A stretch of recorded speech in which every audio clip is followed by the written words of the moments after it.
Chapter 8. Generally, Walter enjoyed a drive with Dad. He loved beauty, and the roads around Glen St. Mary were beautiful. The road to Lowbridge was a double ribbon of dancing buttercups, with here and there the ferny green rim of an inviting grove. But today, Dad didn't seem to want to talk much, and he drove Gray Tom as Walter never remembered seeing him driven before. When they reached Lowbridge, he said a few hurried words aside to Mrs. Parker and rushed out without bidding Walter goodbye. Walter had again hard work to keep from crying. It was only too plain that nobody loved him. Mother and Father used to, but they didn't any longer. The big, untidy Parker house at Lowbridge did not seem friendly to Walter, but perhaps no house would have seemed that just then. Mrs. Parker took him out to the backyard, where shrieks of noisy mirth were resounding, and introduced him to the children who seemed to fill it. Then she promptly went back to her sewing, leaving them to get acquainted by themselves, a proceeding that worked very well in 9 cases out of 10. Perhaps she could not be blamed for failing to see that little Walter Blythe was the 10th. She liked him. Her own children were jolly little tads. Fred and Opal were inclined to put on Montreal airs, but she felt quite sure they wouldn't be unkind to anyone. Everything would go swimmingly. She was so glad she could help poor Anne Blythe out, even if it was only by taking one of her children off her hands. Mrs. Parker hoped all would go well. Anne's friends were a good deal more worried over her than she was over herself, reminding each other of Shirley's birth. A sudden hush had fallen over the backyard, a yard which ran off into a big, bowery apple orchard.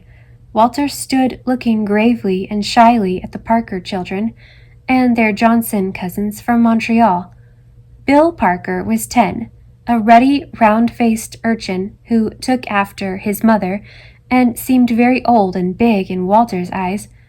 Andy Parker was 9, and Lowbridge children could have told you that he was the nasty Parker one, and was nicknamed Pig, for reasons good. Walter did not like his looks from the first, his short-cropped fair bristles, his impish freckled face, his bulging blue eyes. Fred Johnson was Bill's age, and Walter didn't like him either, though he was a good-looking chap with tawny curls and black eyes. His 9-year-old sister Opal had curls and black eyes too, snapping black eyes. She stood with her arm about tow-headed 8-year-old Cora Parker, and they both looked Walter over condescendingly. If it had not been for Alice Parker, Walter might very conceivably have turned and fled. Alice was 7. Alice had the loveliest little ripples of golden curls all over her head. Alice had eyes as blue and soft as the violets in the hollow. Alice had pink, dimpled cheeks. Alice wore a little frilled yellow dress in which she looked like a dancing buttercup. Alice smiled at him as if she had known him all her life. Alice was a friend. Fred opened the conversation. "Hello, Sonny," he said condescendingly. Walter felt the condescension at once and retreated into himself. "My name is Walter," he said distinctly. Fred turned to the others with a well-done air of amazement. He'd show this country lad.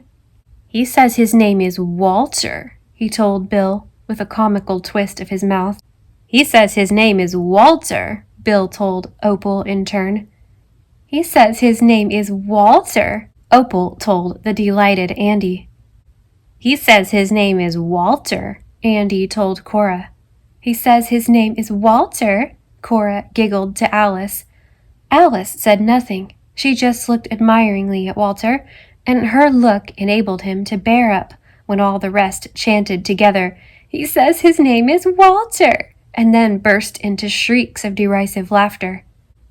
"What fun the dear little folks are having," thought Mrs. Parker complacently over her shirring. "I heard Mom say you believed in fairies," Andy said, leering impudently. Walter gazed levelly at him. He was not going to be downed before Alice. "There are fairies," he said stoutly.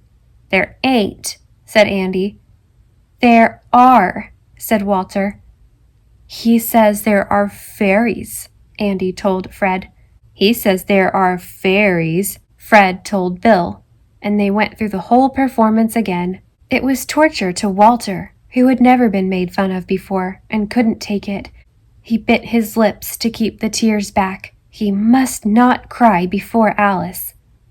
"How would you like to be pinched black and blue?" demanded Andy, who had made up his mind that Walter was a sissy and that it would be good fun to tease him.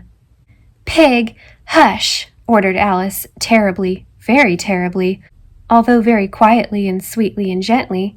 There was something in her tone that even Andy dared not flout.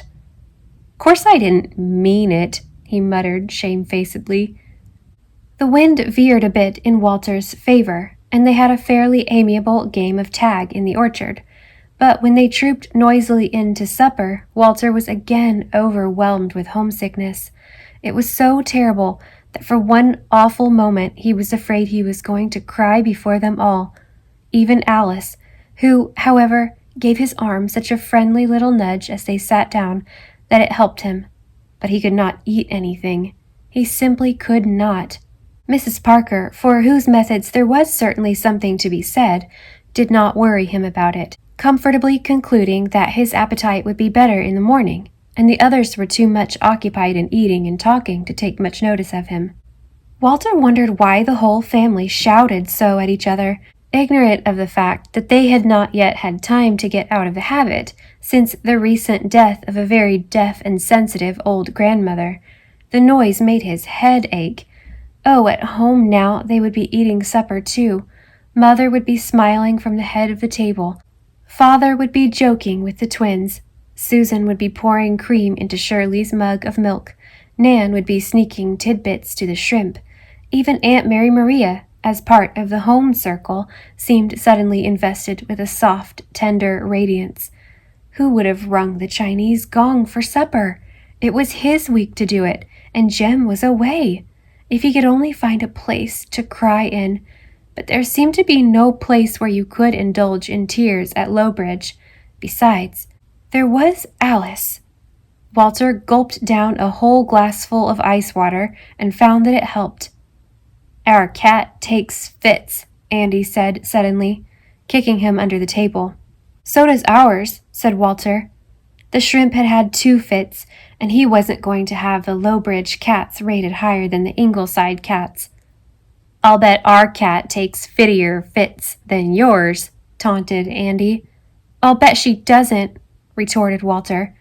Now, don't let's have any arguments over your cats," said Mrs. Parker, who wanted a quiet evening to write her institute paper on misunderstood children.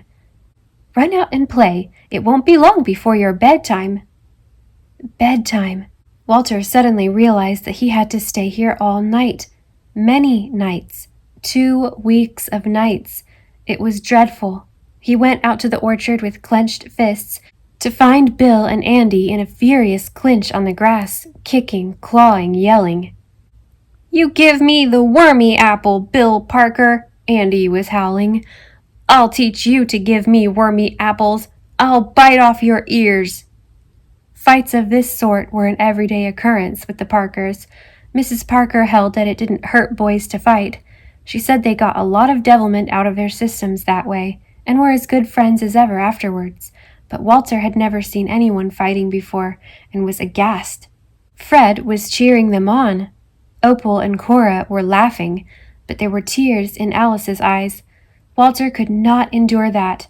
He hurled himself between the combatants, who had drawn apart for a moment to snatch breath before joining battle again. "You stop fighting," said Walter. "You're scaring Alice." Bill and Andy stared at him in amazement for a moment, until the funny side of this baby interfering in their fight struck them. Both burst into laughter, and Bill slapped him on the back. "It's got spunk, kids," he said. "It's going to be a real boy sometime if you let it grow. Here's an apple for it, and no worms either." Alice wiped the tears away from her soft pink cheeks and looked so adoringly at Walter that Fred didn't like it. Of course, Alice was only a baby, but even babies had no business to be looking adoringly at other boys. when he, Fred Johnson of Montreal, was around. This must be dealt with. Fred had been into the house and heard Aunt Jen, who had been talking over the telephone, say something to Uncle Dick. "Your mother's awful sick," he told Walter. She isn't," cried Walter. "She is, too. I heard Aunt Jen telling Uncle Dick." Fred had heard his aunt say, "Anne Blythe is sick," and it was fun to tack in the awful. "She'll likely be dead before you get home." Walter looked around with tormented eyes. Again Alice ranged herself by him, and again the rest gathered around the standard of Fred. They felt something alien about this dark, handsome child. They felt an urge to tease him. "If she is sick," said Walter, "Father will cure her." He would. He must. "I'm afraid that will be impossible," said Fred, pulling a long face, but winking at Andy. "Nothing is impossible for Father," insisted Walter loyally. "Why, Russ Carter went to Charlottetown just for a day last summer, and when he came home, his mother was dead as a doornail," said Bill. "And buried," said Andy, thinking to add an extra dramatic touch. Whether a fact or not didn't matter. "Russ was awful mad he'd missed the funeral. Funerals are so jolly." "And I've never seen a single funeral," said Opal sadly. "Well, there'll be lots of chances for you yet," said Andy.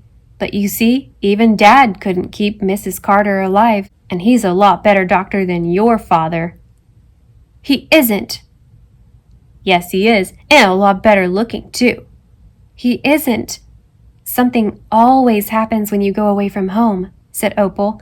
"What will you feel like if you find Ingleside burned down when you go home?"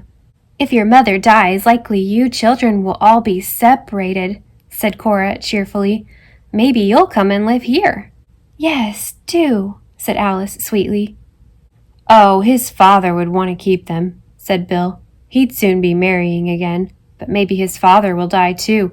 I heard Dad say Dr. Blythe was working himself to death. Look at him staring. You've got girl's eyes, Sonny. Girl's eyes. Girl's eyes." "Aw, shut up," said Opal, suddenly tiring of the sport. "You ain't fooling him. He knows you're only teasing. Let's go down to the park and watch the baseball game. Walter and Alice can stay here. We can't have kids tagging after us everywhere." Walter was not sorry to see them go. Neither, apparently, was Alice. They sat down on an apple log and looked shyly and contentedly at each other.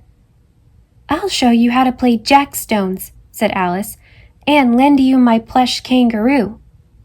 When bedtime came, Walter found himself put into the little hall bedroom alone.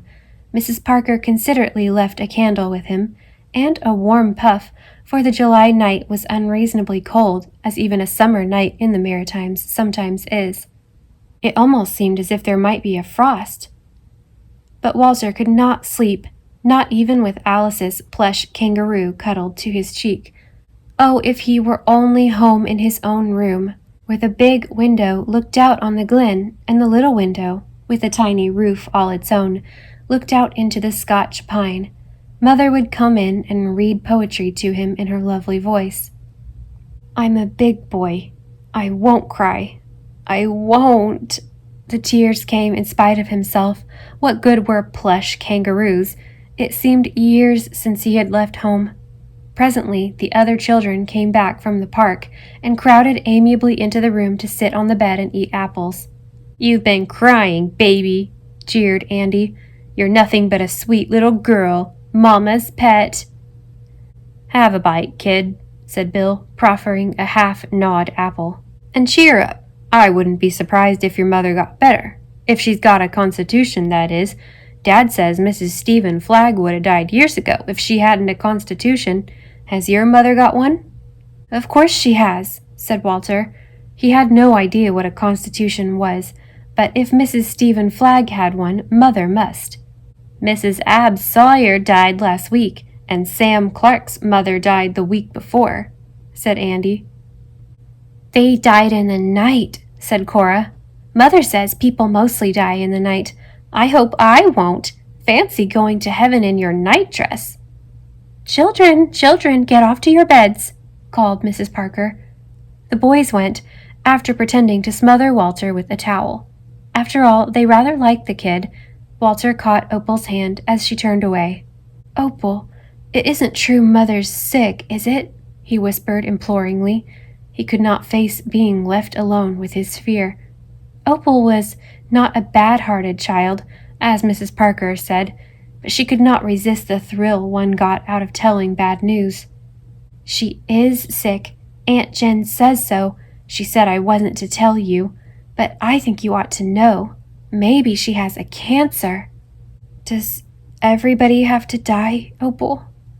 This was a new and dreadful idea to Walter, who had never thought about death before. Of course, silly. Only they don't die really.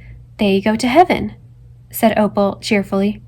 Not all of them, said Andy, who was listening outside the door, in a pig's whisper. Is heaven farther away than Charlottetown? Asked Walter. Opal shrilled with laughter. Well, you are queer. Heaven's millions of miles away. But I'll tell you what to do. You pray. Praying's good. I lost a dime once, and I prayed, and I found a quarter. That's how I know. Opal Johnson, did you hear what I said? And put out that candle in Walter's room. I'm afraid of fire, called Mrs. Parker from her room. He should have been asleep long ago. Opal blew out the candle and flew. Aunt Jen was easygoing, but when she did get riled, Andy stuck his head in at the door for a good night benediction. Likely them birds in the wallpaper will come alive and pick your eyes out, he hissed. After which everybody did really go to bed, feeling that it was the end of a perfect day, and Walt Blythe wasn't a bad little kid, and they'd have some more fun teasing him tomorrow. Dear little souls, thought Mrs. Parker sentimentally. An unwonted quiet descended upon the Parker house, and 6 miles away at Ingleside, little Bertha Marilla Blythe was blinking round hazel eyes at the happy faces around her, and the world into which she had been ushered on the coldest July night the Maritimes had experienced in 87 years.